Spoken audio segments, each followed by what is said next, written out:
Bejn 3 u 4 punti minn 10 kienu dawn il-punti li taw il-ġurnalist ta' Media Today James De Bono u s-soċjologu Michael Briguglio lill-Gvern ta' Joseph Muscat wara l-ewwel sentejn u nofs meta kienu mistiedna waqt il-programm Iswed fuq l-Abjad ippreżentat minn Frank Psajla.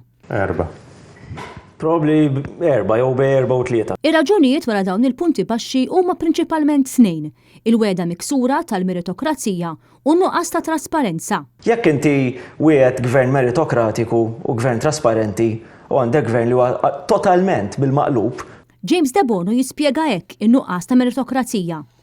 Appointments li saru jisu fexxin ta' klikka ristretta ta' nies. Tal-istess fehma Michael Briguglio.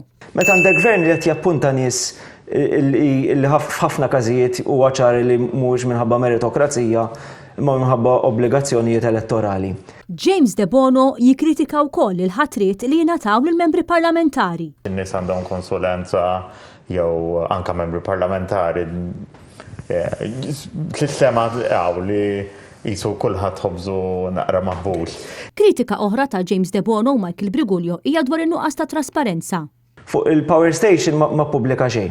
Fuq il-każ taż-żon or ma pubblika xejn. Dawn ma kollha dokumenti illi l-poplu m'għandux jittallab għalihom bħal qed jagħmel, daw il-poplu għandu dritt jarhom. Hija xi ħaġa bid-dritt li l-poplu jarhom.